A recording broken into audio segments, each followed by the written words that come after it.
The stage lights glowed brighter than he expected. They weren't harsh, but they felt heavy, like 1,000 invisible eyes pressing down on his shoulders. The young boy stood just a few steps behind the curtain, gripping the microphone with both hands as if it were the only solid thing in a world that suddenly felt too big. His name was Mateo Cruz. He was 14 years old. And he had never been this far from home. Back in his small coastal town in the Philippines, the nights were quiet except for the sound of waves and distant karaoke machines humming through open windows. Music there wasn't something extraordinary. It was woven into daily life. People sang while cooking, while cleaning, while fixing fishing nets, while riding crowded jeepneys. Singing wasn't about fame, it was about feeling. Mateo learned to sing before he learned how to write properly. His mother used to hum old ballads while washing clothes in a plastic basin. His father, a fisherman, loved American classics he discovered through an old battered radio he bought secondhand years earlier. On quiet evenings, after long days at sea, Mateo's father would sit on a wooden stool outside their home and tune into crackling stations that played songs from decades past. That's where Mateo first heard Elvis Presley. The voice came through fuzzy, distorted, but powerful. It sounded like freedom. It sounded like confidence. It sounded like something Mateo didn't feel he had. Mateo was a shy child. Painfully shy. He rarely spoke in class unless called upon. When teachers asked him to read aloud, his voice trembled. When classmates teased him, he didn't fight back. He simply lowered his eyes and waited for it to end. But when he sang, everything changed. When he sang, the fear melted away. Music became his hiding place and his weapon at the same time. He practiced quietly at first, singing into a pillow so neighbors wouldn't hear. Later, when he grew braver, he sang while helping his father mend nets or while walking alone along the shore at sunset. Elvis became his favorite. There was something about Elvis' voice that felt larger than life, yet deeply human. Mateo didn't fully understand the English lyrics at first, but he felt their emotion. Over time, he memorized the words by repeating them again and again, mimicking sounds until they turned into meaning. His father noticed. One night, after Mateo finished singing softly under the stars, his father didn't say anything for a long time. Then he said, "You sound different when you sing." Mateo looked down. Different how? Like you believe in yourself. Mateo didn't know how to answer that. Because most of the time, he didn't believe in himself at all. Life wasn't easy for Mateo's family. Money was tight. Some days his father came home with a good catch. Other days, he came home empty-handed. His mother sold snacks in front of their house, earning just enough to buy rice and basic necessities. Dreams were a luxury. Still, Mateo dreamed. He dreamed of singing on a big stage. He dreamed of hearing people clap for him. He dreamed of proving that even a shy boy from a tiny village could be heard. The idea of auditioning for a huge international talent show seemed impossible. Mateo didn't even own a smartphone. The only reason he saw clips of performances was because a neighbor occasionally allowed him to watch videos on their phone. One afternoon, Mateo watched a clip of a young singer performing on an international stage. The judges looked tough, especially the serious-faced man with piercing eyes. "That's Simon Cowell," the neighbor said. Mateo stared at the screen. He had never seen someone look so hard to impress. When the video ended, Mateo sat quietly. "What if I could sing there someday?" he whispered. The neighbor laughed gently, not cruelly, but in disbelief. "That's very far away, kid." Mateo nodded. He knew, but the thought refused to leave his mind. Months later, a traveling audition event was announced in a nearby city. It wasn't the main show, but a preliminary round where contestants could be selected for further auditions. Mateo's heart raced when he heard the news. He didn't tell anyone at first. He was afraid they would say no. He was afraid they would laugh. He was afraid they would remind him of everything he wasn't. But his father noticed something was different. Mateo had become quieter than usual, which seemed impossible. One night, his father asked gently, "What's bothering you?" Mateo hesitated. Then, with shaking hands, he said, "There's an audition for a singing show." His father didn't interrupt. Mateo continued, "I want to try. But I know it's stupid." His father shook his head. "It's not stupid." Mateo looked up, surprised. "You love singing," his father said. That alone makes it worth trying. But we don't have money, Mateo said quickly. His father sighed. They didn't. But sometimes love makes people find ways. Mateo's parents borrowed money from relatives. His mother sold extra snacks. His father worked longer hours. They never complained. On the morning of the audition, Mateo wore his only decent shirt. It was slightly too big and had been washed so many times the color had faded. His hands shook the entire bus ride. When they arrived, the line was already long. Hundreds of people. Some were confident, laughing, warming up their voices. Others looked just as scared as Mateo felt. Mateo stood quietly beside his father. Whatever happens, his father said, I'm proud of you. Mateo nodded, tears burning behind his eyes. He didn't pass out, but one of the judges noticed something in him. Not perfection, not polish, but sincerity. They advanced him to the next round.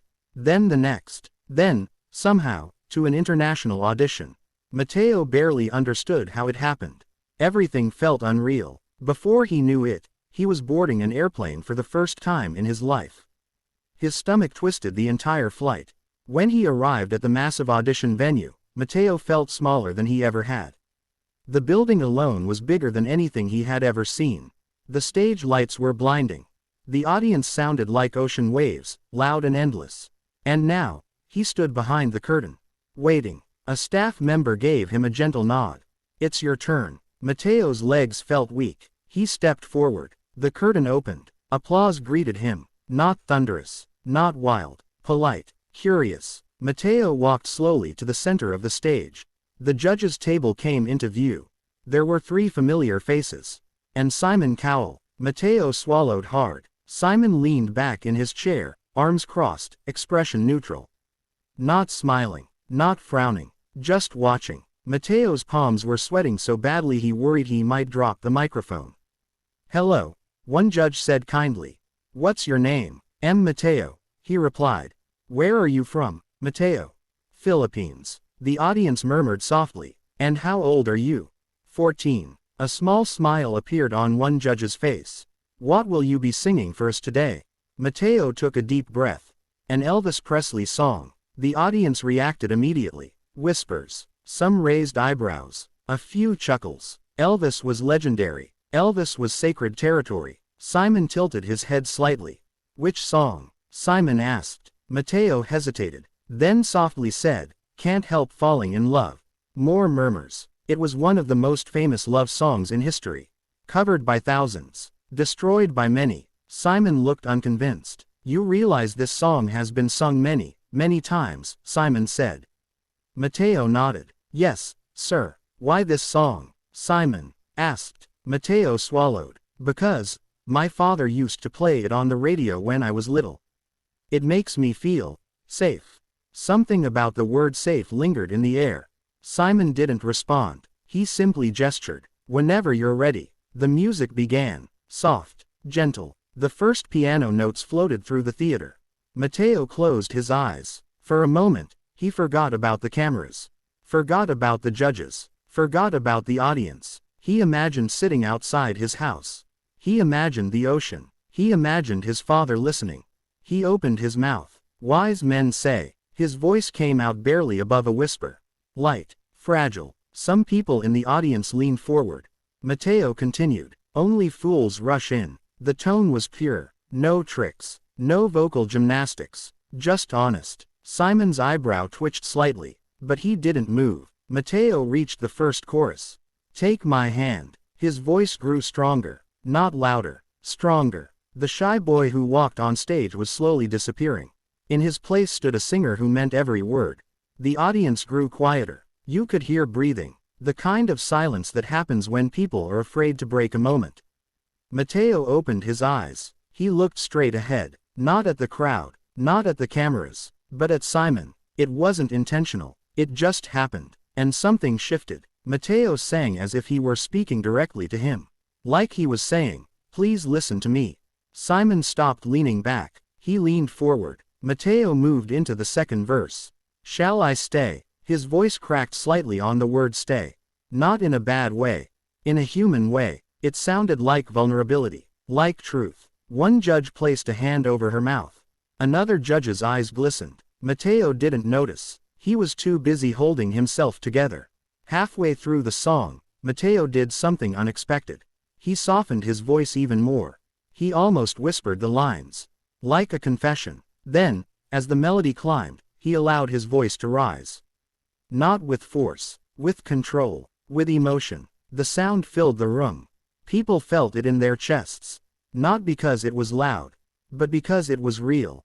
By the final chorus, Mateo's hands were no longer shaking. His shoulders were relaxed. He stood taller. Take my whole life too. His voice carried warmth, depth, soul. It didn't sound like a boy copying Elvis. It sounded like a boy honoring Elvis. The last note lingered. Mateo held it gently, then released. Silence. Not a single clap. Not yet. Mateo opened his eyes. For a terrifying second, he thought he had failed. Then someone in the audience stood up. Then another. Then dozens. Then hundreds. Applause exploded. Loud. Wild. People were cheering. Some were wiping their eyes.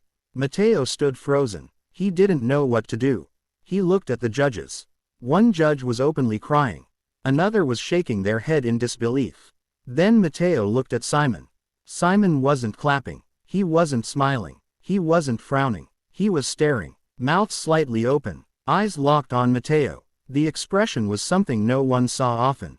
Simon Cowell was speechless. The applause continued. Simon slowly closed his mouth.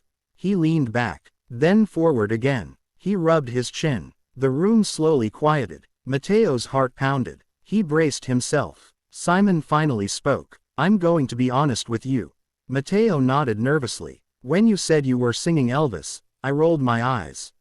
Some people laughed softly. Mateo's stomach sank. Simon continued. I've heard this song butchered more times than I can count. Mateo swallowed hard. But, Simon said, raising a finger. What you did was completely different. The audience grew quiet again. You didn't try to be Elvis, Simon said. You didn't try to show off. You didn't oversing. You simply told the story. Simon paused. And that is incredibly rare. Mateo felt tears forming. Simon looked directly at him. You have a beautiful, honest voice. Mateo's lips trembled. And more importantly, Simon added, you have something inside you that people connect to. Simon shook his head slowly. I did not expect that. The crowd cheered. Simon exhaled. You walked on this stage shy. Mateo nodded. But by the end of that song, Simon said, you owned it. Another judge leaned forward. Mateo, she said excitedly. That was pure. Absolutely pure. The other judge nodded. You made me forget I've heard that song 1,000 times. Mateo couldn't stop the tears anymore. They rolled down his cheeks. I just want to sing, Mateo said quietly. Simon smiled. A real smile. Good, Simon said, because I want to hear you sing again. Simon pressed the button. Yes. The crowd erupted. Mateo covered his face. He sobbed. Not from sadness. From relief. From joy. From disbelief. In that moment, everything changed. The shy boy from a small Filipino village had just been seen. Not for where he came from. Not for what he lacked. But for who he was. Backstage, Mateo collapsed into his father's arms. I did it, Mateo whispered. His father hugged him tightly. You did more than that, he said. You showed the world who you are. News of Mateo's audition spread quickly. Clips went viral. People shared his performance with captions like, this kid restored my faith in music. So much emotion. Pure soul. In his hometown, neighbors gathered around phones to watch the video. Some cried. Some cheered. Some couldn't believe the quiet boy they knew had done something so big. Mateo remained the same. Still shy. Still soft-spoken. But inside, something had shifted. He now knew his voice mattered. As the competition continued, Mateo faced challenges. There were stronger singers, more experienced performers, people with perfect technique. But Mateo had something else. He had heart. Every time he stepped on stage, he remembered why he sang. Not to impress, not to be famous, but to feel, and to make others feel. Simon continued to watch Mateo closely. During rehearsals, Simon gave simple advice. Don't change who you are. Mateo nodded. I won't, he promised. Each performance built on the last. Matteo experimented with different songs. But he always returned to the same emotional honesty. The audience connected. They voted. Matteo advanced. Round after round. He didn't win the entire competition. But in many ways, it didn't matter. He had already won something greater. Belief in himself. After the show, Matteo received opportunities he never imagined. Music lessons, recording offers, scholarships. But the most important change happened at home. Matteo no longer sang into pillows. He sang freely. He sang for his family, for his neighbors, for himself. One evening, sitting outside under the same stars where he once sang quietly, Matteo held a small speaker. He played, "Can't Help Falling in Love." His father sat beside him. Matteo smiled. "Can I sing it for you again?"